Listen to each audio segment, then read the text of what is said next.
Sagung Dumadi, salam damai untuk alam semesta beserta seluruh isinya. Pada hari ini kita berjumpa kembali dari Kamis tanggal 13 Maret 2005. Nah, ini kita lagi jagungan santai sama Kang Togo di Palenggahan untuk membahas fenomena alam yang besok akan terjadi nanti malam. Nanti malam, yaitu bulan purnama. Bulan purnama yang mana itu ada gerhana bulan yang mengakibatkan bulan itu seperti memerah. Nah, hari ini kita bahas dengan Kang Togo apa makna di balik itu. Nah, ini sebagai narasumber Kang Togo, nanti saya akan bertanya apakah ada fenomena yang alam yang akan terjadi atau ada sasmita apa yang akan kita terima hari ini. Kita lanjut saja dengan acara sharing dan wawancara ini. Kita mulai, Kang? Siap. Enjang Rahayu. Enjang Rahayu. Ini sebentar lagi nanti malam kita menemukan fenomena alam, yaitu gerhana bulan, dan itu simbolnya gerhana bulan yang memerah. Mohon pencerahan dan mohon ada sesuatu hal apa yang bisa ditangkap terutama dari dawuh leluhur atau bagaimana tentang fenomena ini untuk alam maupun secara spiritual maupun untuk kita semua yang ada di pemirsa Kang Togo TV bisa menyimaknya. Monggo. Terima kasih waktunya Pak Anggoro. Kalau saya pribadi lebih kita untuk belajar mawas diri, belajar ke diri, kedalaman pribadi. Jadi dengan fenomena alam gerhana bulan ini itu menandakan alam memang tidak baik-baik saja. Itu baik alam yang sifatnya makro ataupun mikro. Kalau makro bagian alam jagat raya yang besar, para mikro adalah alam diri pribadi. Tapi sebagai manusia itu adalah urusan Tuhan. Tapi yang paling perlu kita ketahui itu justru kita harus masuk di dalam mikro alam pribadi kita supaya bisa nyambung dengan alam jagat raya semesta. Jadi ini fenomena ini sebetulnya adalah kesempatan kita untuk membayar karma.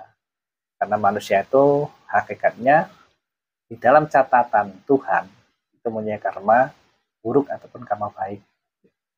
Dan kebanyakan kita tidak tahu karmanya banyak yang mana kan gitu ya. Entah karma yang baik atau yang buruk. Padahal di dalam tulisan Tuhan itu kita tidak bisa menolak atau mengelak karena kita diberi peran dengan karma-karma itu. Walaupun demikian, tapi ketika kita mencoba untuk mengambil sebuah energi dengan terjadinya gerhana bulan ini, kita melakukan sebuah pelepasan dan penyembuhan. Kita meminta ampunan kepada Tuhan karena selama ini kita melayani nafsu-nafsu yang tidak terarah atau tidak terbimbing. Intinya adalah nafsu-nafsu yang menimbulkan perbuatan negatif di dalam hidup kita. Makanya kesempatan kita memohon ampunan ke Tuhan setelah kita melakukan semua karma, entah itu karma baik atau buruk, tapi kita harus meminta untuk mendapatkan karma yang lebih baik dan melakukan sebuah pertobatan agung. Jadi kalau saat-saat ini orang yang suka ngonten, kreator seperti kita ini kebanyakan pasti memberi suatu pepeling untuk waspadaan. Karena dengan adanya gerhana bulan ini, itu menandakan alam nggak baik-baik saja. Makanya di tanggal 13 sampai 15 ini, semoga tidak terjadi apa-apa. Karena biasanya ketika bumi memutari matahari atau matahari yang memutari bumi yang benar. Benar, kalau teorinya ya bumi yang memutari matahari. Matahari sebagai porosnya. Gitu ya. Itu kan dikatakan nanti berhenti. Berhenti. Kalau gerhana bulan itu. Kalau gerhana bulan berhenti sesaat gitu. Nah, itu kan bahaya. Maka akan terjadi musibah yang sangat besar. Oh, Bisa dikatakan kiamat. kiamat kecil atau kiamat besar? Ya bisa besar juga. Oh, gitu. Ataupun bisa kecil. Nah, gitu loh. Kalau besar ya nanti kalau berhentinya lama, hancur dunia. Bergejolak, gitu. Nah, makanya kita selaku yang tinggal di Jawa, yang kita fokus untuk mengamankan wilayah Jawa dan melakukan sebuah tirakat. Kita meminta pelindungan atas kebesaran Tuhan supaya masih diberi kesempatan, jadi tidak terjadi yang namanya kiamat atau ya bisa terjadi gempa bumi yang sangat besar. Jadi ini waspada, tanggal 13 sampai 15 ini waspada ini tentunya. Oh, waspada gitu. Ya. Berarti lampunya merah ya sesuai gerhana. Nah, lampunya merah. Bahaya. Bisa terjadi tanpa kita sadari, tidak kita ketahui, terjadi sesuatu yang sangat mengerikan. Jadi ini kalau orang-orang spiritual tentunya di 3 hari ini kita harus mempunyai suatu laku tirakat. Kita harus benar-benar fokus melakukan sebuah penebusan karma. Jadi seperti itu. Bisa dicontohkan laku untuk penebusan karma itu seperti apa? Nah, contohnya kita melakukan sebuah meditasi, semedi atau tafakur atau matrap kalau orang Jawa ya. Nah, kita fokus berdoa pada Yang Maha Kuasa. Khususan menyuwun. Iya, meminta maaf atas kesalahan diri kita yang selama ini kita diperbudak oleh nafsu. Kita minta energi positif dan juga kita meminta keselarasan yang sifatnya makro, alam yang besar sekarya ini untuk memberi kesempatan pada para penduduknya di bumi. Ya, masalah doa, bahasa sesuai dengan hatinya sendiri-sendiri. Nah, gitu. Hati dan keyakinan. Hati dan keyakinan sendiri-sendiri. Jadi saya itu tidak mengajarkan agama sekali lagi, nggih. Cuman kenapa kadang saya juga menggunakan suatu ayat-ayat, entah saya ngambilnya dari Al-Quran atau mungkin dari Alkitab, ya karena memang itu adalah sabda Tuhan. Jadi saya peruntukkan untuk wawasan luas, bukan hanya untuk sebuah organisasi atau komunitas, gitu loh. Makanya kita membuat isian ini sifatnya umum. Makanya doanya monggo sesuai dengan agamanya masing-masing, gitu. Nah, ada lagi? Ya, ini mengenai gerhana bulan ini kan waspadanya 13 sampai 15. Ya. Apakah setelah itu tetap bisa melewati itu akan aman atau masih ada gejolaknya? Insya Allah nanti setelah melewati 3 hari ini, kalau memang tidak terjadi sesuatu apapun, maka bumi ini akan kembali menyeraskan, akan kembali terjadi keselarasan. Tentunya fenomena alam itu tetap akan terjadi kapan saja. Cuman kalau 3 hari ini bisa terlewati, nggak terjadi mara bahaya yang besar, tetap ada lah, tapi nggak besar, ya toh. Itu untuk keselarasan loh, untuk keseimbangan loh, ya toh. Yang kita jaga itu supaya kita dan semua penduduk bumi ini masih berkesempatan untuk menjadi hamba-hamba Tuhan, supaya kita mendapat kasih sayang, mendapat rahmat dari Tuhan, supaya mempunyai kesempatan untuk sebagai penebusan karma itu tadi, gitu loh. Kalau ini jaganya dikukut, 3 hari ini terjadi kiamat besar, ya saya pintu pertobatan sangat sedikit, terbatas.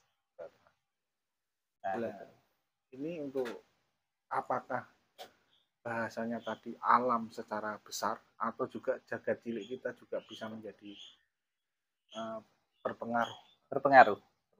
Kalaupun ini nanti tidak terjadi mara bahaya atau gempa atau bencana apa yang sifatnya besar di jagat makro, biasanya nanti yang kena adalah jagat mikronya, jagat kecilnya.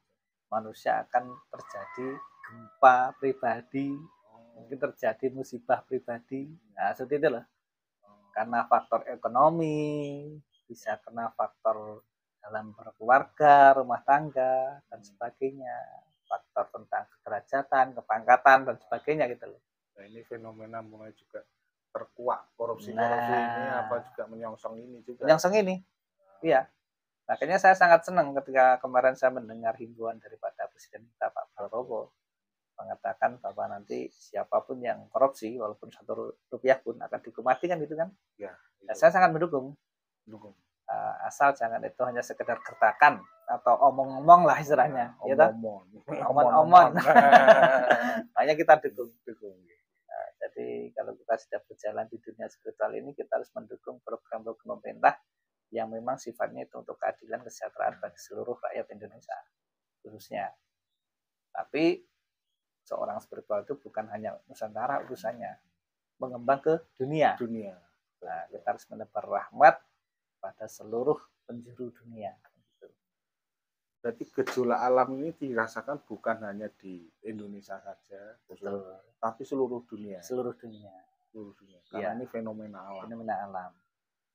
Bukan hanya Nusantara yang kita sebut. Makanya di Palanggahan Garupa Nusantara itu kita harus bisa menyebar rahmat melalui sabda atau doa nyambung pada leluhur untuk kepentingan jagat raya ataupun jagat kecil kita gitu loh.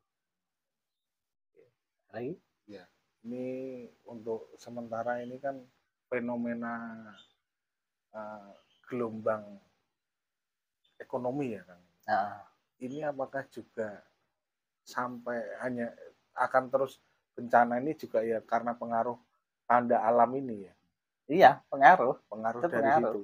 Ya. Pengaruh. Akan lebih baik atau lebih parah ini nanti? Lah, ini tergantung daripada hasil yang saya sebut tadi tirakat. Coba manusia itu mengenal dengan tirakat. Ketika manusia itu selalu mengadakan sebuah laku atau tirakat, dia fokus kepada Tuhannya, maka kebutuhannya akan dijamin. Karena sekarang itu beda. Sekarang itu tirakatnya lebih ke dunia. Kita lebih mengejar duniawi, jauh dari ketuhanan. Dan akhirnya akan dihantam beribu-ribu macam masalah. Walaupun secara kasat mata, ketika orang menjauh pada Tuhannya akan berkelimpahan mendapatkan sebuah anugerah. Itu kan hanya untuk mujo saja atau untuk apa ya bahasa Indonesia mujo itu? Memberikan secara gratis cuma-cuma tapi supaya mabuk lupa. Nah, gitu loh. Ya, syarat mudah gitu. Nah, itu. Ya. Makanya orang-orang yang berjalan di dunia ketuhanan itu akan diuji berbagai macam masalah. Seperti diberi sebuah penderitaan, kesengsaraan. Ya. Tapi kalau bisa melampaui itu semua, maka akan mendapat sebuah anugerah. Beda kalau orang yang jauh dengan Tuhan itu malah akan diberi lebih. Nah, itu harta bendanya melimpah, pangkat derajatnya semakin naik. Nah, seperti itu. Tapi nanti begitu begitu Tuhan sudah memberikan ketetapan, dia jauh dari daya kesadaran, maka sekali dia mendapat tegurannya luar biasa. Langsung jatuh. Ya contohnya seperti yang kemarin yang korupsi apa itu, ngoplos apa itu? Pertama gitu ya. Kan udah dapat harta kekayaan berapa triliun itu. Itu. Sekarang tapi ini kebongkar. Nah, tapi ini ada berita baru juga ini. Apakah nanti fenomena dengan alam ini bisa matching atau sasmita gimana? Setelah terbongkar itu kan ada berita isu akan menggulingkan yang merasa terancam. Itu gimana kan? Apakah kita juga perlu eling lan waspada? Ya kita harus eling lan waspada. Kita nggak tahu permainan orang atas ya. Kita nggak tahu permainan para pejabat. Tapi yang penting kita fokus di dalam sebuah tirakat kita meminta supaya bumi tempat kita tinggal kita ini mendapatkan kesejahteraan, keadilan bagi seluruh manusia. Bukan hanya sebagai seluruh rakyat Indonesia, tapi seluruh rakyat manusia yang ada di dunia. Gitu. Kalau dari pesan-pesan leluhur tentang gerhana ini, untuk yang perlu diwaspadai, ada daerah mana? Ya, karena kita tinggalnya di Jawa, ya kita waspadanya di Jawa. Kita harus waspada di Pulau Jawa. Dalam 3 hari ini kita harus waspada, kurangi tidur intinya, jangan banyak tidur. Karena nanti kalau sampai itu terjadi berhenti pergerakan yang saya sebut tadi, matahari dan bumi tadi ya, nah itu nanti bisa terjadi gempa yang sangat besar, bahkan melebihi gempa-gempa yang pernah ada di Jogja itu. Oh, nah, Tapi wajar enggak ini Kang? Ini beberapa hari 13 ini kok saya rasakan kok ada perlambatan sesuatu gitu. Apa kayak saya merasakan kadang kok pas ketika matrap atau kita berjalan ini sendiri kayak ada kayak sebuah energi yang berhenti kayak sekedar bunyi kayak dampak ke tubuh saya itu kayak liar atau gimana gitu lah seperti ini sama dengan yang diwejangkan yang Togo waktu itu. Jadi ini adalah sabda penumpasan. Oh, sabda penumpasan. Siapa yang berbuat angkara murka, siapa yang punya kehendak perbuatan yang melampaui batas, yang merugikan alam semesta, maka akan mendapatkan sabda penumpasan itu. Intinya gitu, tidak pandang bulu. Entah itu dari bawah sampai atas, nggak peduli itu para rakyat jelata ataupun para pejabat, itu akan tertumpas semuanya. Cuman cara nempasnya kan perlahan-lahan, bisa dihabisi dari ekonominya dulu, dihabiskan pangkat derajatnya, ya lah. Baru itu nyawanya kan gitu. Proses, ya toh? Pelan-pelan. Tidak seketika. Seperti itu. Berarti makna merah ini sudah waspada. Iya, ini sudah tanda waspada. Mana daripada merah ini. Makanya saya harap yang semua yang belajar di Palenggan Garapan Nusantara selama 3 hari ini kita harus getol tirakat. Kita harus melupakan dunia untuk sesaat. Kita berfokus pada Tuhan. Makanya saya 3 hari ini saya libur, saya nggak buka praktek pengobatan karena saya fokus isinya cuma puja-puji sama Tuhan saja. Gitu loh. Ya, ini masukan luar biasa ini. Mudah-mudahan dari pemirsa Togo TV bisa menjadi sebuah cerminan dan sebuah introspeksi diri bahwa kita ini adalah jagat cilik mikro, harus kita sesuaikan dengan jagat gede kita. Bagaimanapun dari pesan Kang Togo ini akan bermanfaat paling tidak untuk kita dan keluarga. Amin. Oleh karena itu nanti selebihnya kalau memang ada pertanyaan nanti untuk selanjutnya monggo datang ke Palenggahan untuk konsultasi langsung ke Kang Togo. Tatap muka langsung berkaitan dengan apapun itu, terutama lah ini kan. Selain matrap, apakah ada wedaran dari leluhur yang Togo terkait supaya bencana ini bisa lewat atau bisa? Itu sudah ada petugasnya di balik layar. Oh, di balik layar. Ya. Ada layar. Jadi ini ada sendiri. Ada sendiri. Yang jelas yang sifatnya ranah umum, ya cukup berdoa saja. Berdoa keselamatan pada Tuhan. Oke. Itu sudah ada petugasnya masing-masing. Ya.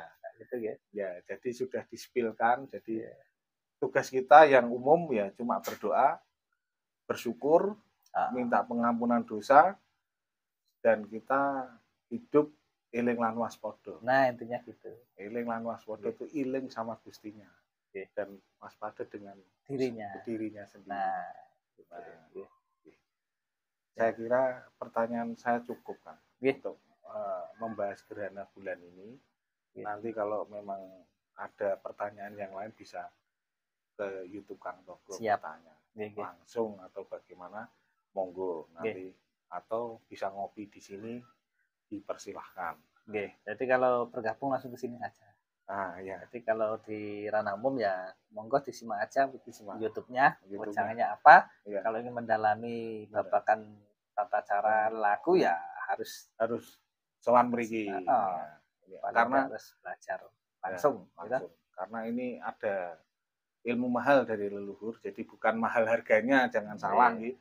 Tapi memang tidak bisa disiarkan secara umum. Karena ini kan wadi, banyak wadi. Wadi itu kalau bahasa Indonesianya rahasia alam yang tidak bisa diwedar di secara channel umum.